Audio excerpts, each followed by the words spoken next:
Friends, good morning. Welcome to my YouTube channel exam solve. Friends, आज हम लोग गणित शिक्षण शास्त्र से कुछ प्रश्नों को सॉल्व करेंगे जो हमारे सीटेट एग्जाम के लिए बहुत इंपॉर्टेंट है। आप किसी भी एग्जाम को देने जाइए, सीटेट हो या स्टेट हो, उसके लिए ये सारे क्वेश्चन बहुत इंपॉर्टेंट। चलिए फिर हम लोग देखते हैं प्रश्नों को। पहला प्रश्न है हमारा, रेखा गणित शिक्षण की सबसे उपयुक्त विधि है आगमन विधि। रेखा गणित शिक्षण की सबसे उपयुक्त विधि कौन सी है? तो आगमन विधि है। चलिए तो अगला प्रश्न देखते हैं, कौन सी विधि में छात्र अधिक सक्रिय रहते हैं एवं इसके द्वारा नवीन तथ्यों की खोज की जाती है? कौन सी विधि में छात्र अधिक सक्रिय रहते हैं एवं इसके द्वारा नवीन तथ्यों की खोज की जाती है? तो कौन सी विधि में? तो प्रयोगशाला विधि में। कौन सी विधि में? प्रयोगशाला विधि में। चलिए तो हम लोग अगला प्रश्न देखते हैं, 10 गीतिका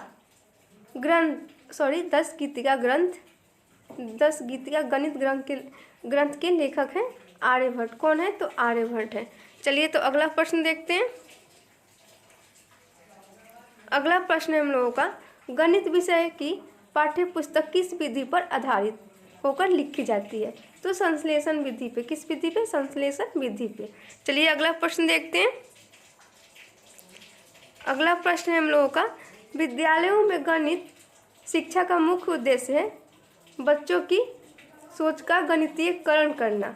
विद्यालयों में गणित शिक्षण का मुख्य उद्देश्य क्या है? तो बच्चों की सोच का गणितीयकरण करना है। अगला प्रश्न देखते हैं,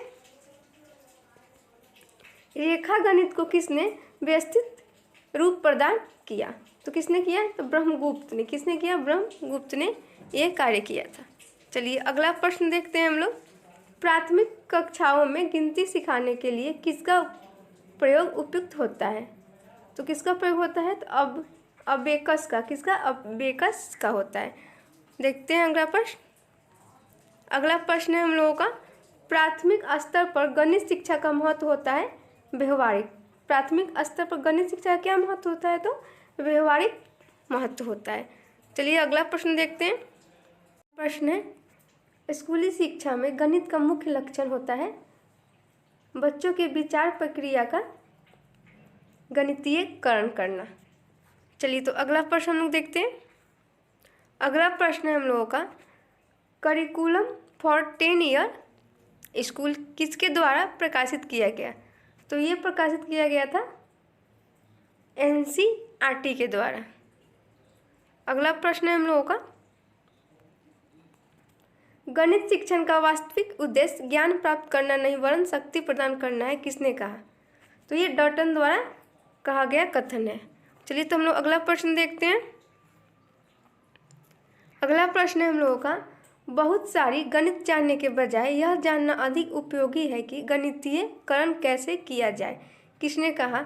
ये डेविड व्हीलर द्वारा कहा गया कथन है। चलिए तो अगला प्रश्न हम लोग देखते हैं। अगला प्रश्न है हम लोगों का, गणितीय ज्ञान का प्रमुख रूप से उपयोग किस विषय में होता है?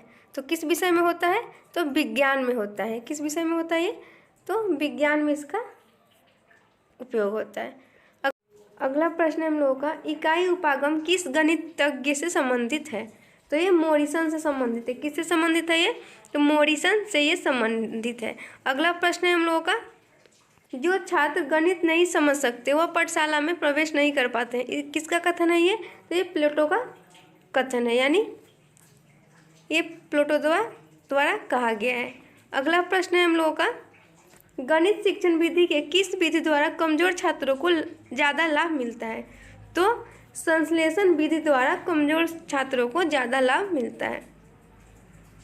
अगला प्रश्न है हम लोगों का, गणित शिक्षण की कौन सी विधि तार्किक प्रतिपादन की विधि है? कौन सी विधि है? तो संश्लेषण विधि, ये तार्किक प्रतिपादन की विधि है। अगला प्रश्न है हम लोगों का, किस विधि द्वारा अर्जित ज्ञान अस्थायी होता है? किस विधि द्वारा अर्जित ज्ञान अस्थायी होता है? तो विश्लेषण विधि द्वारा। किस विधि द्वारा? विश्लेषण विधि द्वारा। अगला प्रश्न है हम लोगों का, किस विधि द्वारा प्राप्त गणित शिक्षण छात्रों में आत्मविश्वास एवं आत्मा निरूपता की भावना उत्पन्न करता है? तो आगमन विधि द्वारा। किस विधि द्वारा? आगमन विधि द्वारा। अगला प्रश्न है हम लोगों का, किसका कथन है कि शिक्षक शिक्षण उपकरणों के माध्यम से शिक्षण को अस्थायी और रोचक बना देता है? तो ये कथन मेकन तथा राइबस का है। किसका है? मेकन तथा राइबस का है। अगला प्रश्न है हम लोगों का, किन्हीं दो परिमेय संख्याओं के मध्य कितनी परिमेय संख्याएं होती है? तो अनंत होती है। कितनी होती है? अगला प्रश्न है हम लोगों का, गणित विज्ञान है किसका? तो गणनाओं का। गणित विज्ञान है गणनाओं का। अगला प्रश्न है हम लोगों का, अंक गणित शिक्षण का उद्देश्य है दैनिक जीवन के कार्यों के लिए। दैनिक जीवन के कार्यों के लिए अंकगणित शिक्षण का उद्देश्य है। अगला प्रश्न है हम लोगों का, गणित की उन्नति एवं वृद्धि देश की संपन्नता से संबंधित है, यह किसने कहा था? तो यह कथन नेपोलियन द्वारा कहा गया था। अगला प्रश्न है हम लोगों का,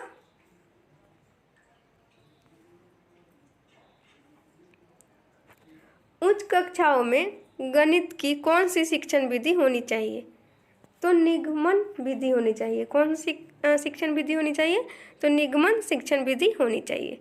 अगला प्रश्न है हम लोगों का, गणित की सबसे प्राचीन शाखा है अंकगणित। गणित की सबसे प्राचीन शाखा कौन सा है? तो अंकगणित है। अगला प्रश्न है हम लोगों का, अज्ञात से ज्ञात की ओर कौन सी विधि होती है? अज्ञात से ज्ञात की ओर कौन सी विधि होती है? तो निगमन विधि होती है अज्ञात से ज्ञात की ओर। किस विधि में उदाहरण सबसे पहले दिया जाता है? तो आगमन विधि में। किस विधि में? आगमन विधि में उदाहरण सबसे पहले दिया जाता है। अगला प्रश्न है हम लोगों का, रेखा गणित के लिए उपयुक्त विधि है विश्लेषण विधि। रेखा गणित के लिए उपयुक्त विधि कौन सी है? तो विश्लेषण विधि, मतलब प्रमाण से प्रत्यक्ष। अगला प्रश्न है, निम्न कक्षाओं के लिए उपयोगी विधि है आगमन विधि। अगला प्रश्न है हम लोगों का, विशिष्ट से समान की ओर कौन सी विधि होती है? तो आगमन विधि होती है। विशिष्ट से समान की ओर आगमन विधि होती है। अगला प्रश्न है हम लोगों का, लीलावती की रचना किसने की थी? लीलावती की रचना किसने की थी? तो भास्कराचार्य द्वितीय ने लीलावती की रचना की थी। अगला प्रश्न है हम लोगों का, गणित सार संग्रह तो महावीराचार्य ने। अगला प्रश्न है, गणित दिवस कब मनाया जाता है? तो गणित दिवस 12 दिसंबर को श्रीनिवास रामानुज के जन्मदिन पर मनाया जाता है। अगला प्रश्न है हम लोगों का, मैथमेटिक्स सोसाइटी की स्थापना किसके द्वारा की गई? तो इसकी स्थापना प्रोफेसर BN प्रसाद द्वारा इलाहाबाद से की गई। अगला प्रश्न है हम लोगों का, गणित विज्ञान की रानी है किसने कहा? तो ये गॉस ने कहा था। किसने कहा था? गणित विज्ञान की रानी है तो गॉस ने कहा था।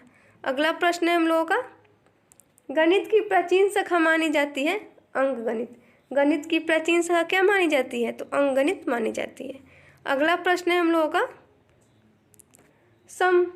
षट्भुज में विकर्ण की संख्या होती है 9 होती है। कितनी होती है? 9 होती है। अगला प्रश्न है हम लोगों का, पाई कैसी संख्या है? तो पाई एक अपरिमेय संख्या है। पाई कैसी संख्या है? अपरिमेय संख्या है। अगला प्रश्न है हम लोगों का, गणित की प्रकृति कैसी होती है? तो गणित की जो प्रकृति होती है वो तार्किक होती है। कैसी होती है? तार्किक होती है। अगला प्रश्न है हम लोगों का, प्रश्न है, बताए गए नियमों को उदाहरण में प्रयोग कर पोस्ट करना किस शिक्षण विधि से संबंधित है? तो यह आगमन विधि से संबंधित है। अगला प्रश्न देखते हैं, ज्यामिति का संबंध किस क्षेत्र से है? तो इसका संबंध मापन क्षेत्र से है। अगला प्रश्न है, ह्यूरिस्टिक का शाब्दिक अर्थ है खोज करना। इसका शाब्दिक अर्थ क्या है? ह्यूरिस्टिक का तो खोज करना है। अगला प्रश्न है, ह्यूरिस्टिक विधि की खोज किसने की थी? तो आर्मस्ट्रॉन्ग ने इसकी खोज की थी। अगला प्रश्न है हम लोगों का, जीवन की किस गतिविधि में गणित का सर्वाधिक प्रयोग होता है? तो आर्थिक गतिविधि में होता है। किस गतिविधि में होता है? तो आर्थिक गतिविधि में होता है। अगला प्रश्न है गणित शिक्षण की सहायक दृश्य सामग्री क्या होती है? तो क्या होती है? श्यामपट्ट, मार्कर, चार्ट आदि सब क्या है? गणित शिक्षण की सहायक दृश्य सामग्री होती है। अगला प्रश्न है हम लोगों का गणित को रोचक, सुग्राह्य एवं सरल बनाने के लिए आवश्यक है प्रभावशाली मनोविज्ञान। गणित को रोचक, सुग्राह्य एवं सरल बनाने के लिए आवश्यक क्या है? तो प्रभावशाली मनोविज्ञान। अगला प्रश्न है हम लोगों का प्राथमिक स्तर पर गणित का क्या महत्व है? तो मानसिक। क्या महत्व है? मानसिक।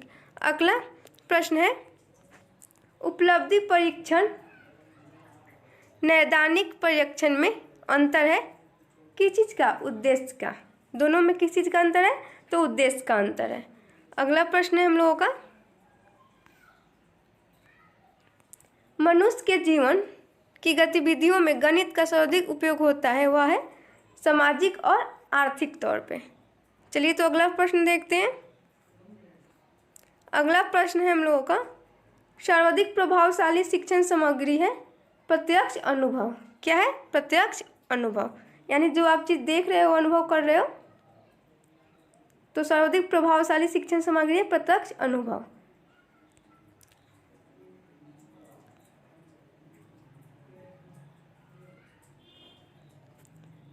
गणित के अध्ययन से एक बच्चे में किस गुण का विकास होता है? तो आत्मविश्वास, तार्किक सोच और विश्लेषक सोच का विकास होता है। अगला प्रश्न है हम लोगों का गणित में किस विधि में हम प्रायः सूत्र तथा नियमों की सहायता लेते हैं? तो निगमन विधि में हम लोग प्रायः सूत्र तथा नियमों की सहायता लेते हैं। चलिए तो अगला प्रश्न हम देखते हैं। अगला प्रश्न है हम लोग का शून्य की खोज किसने की थी? तो आर्यभट्ट ने की थी। किसने की थी? आर्यभट्ट ने की थी। अगला प्रश्न है हम लोग का सूत्र की रचना के लिए सर्वोत्तम विधि है आगमन विधि। चलिए अगला प्रश्न देखते हैं। शून्य का प्रयोग सबसे पहले किसने किया था? तो ब्रह्मगुप्त ने किया था। किसने किया था? ब्रह्मगुप्त ने किया था। अगला प्रश्न है हम लोगों का गणित की प्रकृति होती है तार्किक। गणित की प्रकृति कैसी होती है? तो तार्किक होती है। अगला प्रश्न देखते हैं। अगला प्रश्न है त्रिभुज के तीनों अंतः कोणों का योग होता है 180 डिग्री। कितना होता है? 180 डिग्री होता है। अगला प्रश्न है पंचभुज के सभी अंतः कोणों का योग कितना होता है? तो 540 डिग्री होता है। अगला प्रश्न है हम लोगों का यह किसने कहा कि गणित सभी विज्ञानों का द्वार एवं कुंजी है? तो रोज बेकर ने। किसने कहा था? रोज बेकर ने कहा था। अगला प्रश्न है हम लोगों का सांख्यिकी में प्रसारण का विश्लेषण नामक विधि किसके द्वारा दी गई है? तो आर.ए. फिशर द्वारा दी गई है। किसके द्वारा? आर.ए. फिशर द्वारा। अगला प्रश्न है हम लोगों का गणित की मानसिक सिद्धांत के जन्मदाता माने जाते हैं कौन? तो प्लेटो। कौन माने जाते हैं? प्लेटो। अगला प्रश्न है गणित में हासिल लेने की प्रक्रिया किसके द्वारा दी गई? तो ये श्रीधर द्वारा दी गई। किसके द्वारा दी गई गणित में हासिल लेने की प्रक्रिया? तो श्रीधर द्वारा। अगला प्रश्न है हम लोगों का पाई इक्वल टू 3.1416 का प्रतिपादन किसने किया था? तो आर्यभट्ट प्रथम ने किया था। चलिए तो अगला प्रश्न देखते हैं। अगला प्रश्न दो अभाज्य संख्याओं का महत्तम समावर्तक कितना होता है? तो 1 होगा।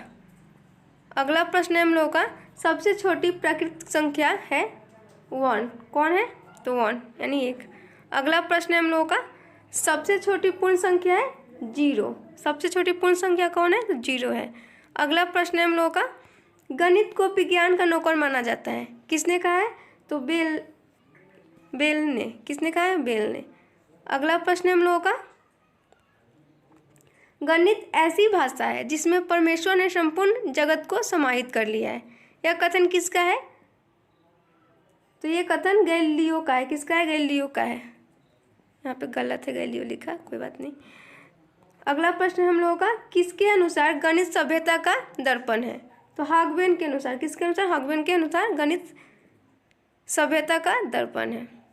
अगला प्रश्न है हम लोगों का विद्यालयों में गणित शिक्षा का मुख्य उद्देश्य राष्ट्रीय पाठ्यचर्या 2005 के अनुसार क्या होना चाहिए?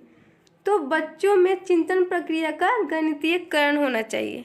चलिए तो अगला प्रश्न देखते हैं। अगला प्रश्न हम लोगों का, प्राथमिक कक्षाओं के लिए गणित शिक्षण की सबसे उपयुक्त विधि है खेल मनोरंजन विधि। कौन सी विधि है? खेल मनोरंजन विधि। अगला प्रश्न है हम लोगों का, कौन सी विधि में छात्र के बजाय शिक्षण का केंद्र बिंदु अध्यापक होता है? तो ये व्याख्यान विधि में छात्र के बजाय शिक्षण का केंद्र बिंदु अध्यापक होता है। चलिए अगला प्रश्न देखते हैं। अगला प्रश्न है हम लोगों का, नवीन प्रश्न को हल करने की सर्वश्रेष्ठ विधि मानी जाती है आगमन विधि। कौन सी विधि नवीन प्रश्न को हल करने की सर्वश्रेष्ठ विधि मानी जाती है? तो आगमन विधि को नवीन प्रश्न को हल करने की सर्वश्रेष्ठ विधि कहा जाता है या मानी जाती है। अगला प्रश्न है हम लोगों का, ज्यामिति की समस्या को हल करने की सर्वोत्तम विधि है विश्लेषण विधि। कौन सी विधि है ज्यामिति की समस्या को हल करने की? तो विश्लेषण विधि। अगला प्रश्न है हम लोगों का, गणित शिक्षण के लिए खेल विधि का सबसे अच्छा उपयोग किसने किया? तो ये किया था हेनरी कार्डवेल कुक ने किया था। किसने किया था? हेनरी कार्डवेल कुक ने इसका उपयोग किया था। गणित शिक्षण के लिए खेल विधि का सबसे अच्छा उपयोग इन्होंने किया था। चलिए फ्रेंड्स, आज के लिए इतना ही। मिलते हैं हम लोग अगले वीडियो में। हाँ फ्रेंड, वीडियो को लाइक शेयर कमेंट जरूर करें, और जो नए हैं चैनल पे सबसे पहले चैनल को सब्सक्राइब कर लें और बेल बटन प्रेस करें। जो पहले से जुड़े हुए हैं वो वीडियो को पूरा देखें। चलिए तो मिलते हैं अगले वीडियो में। आज के लिए इतना ही, धन्यवाद।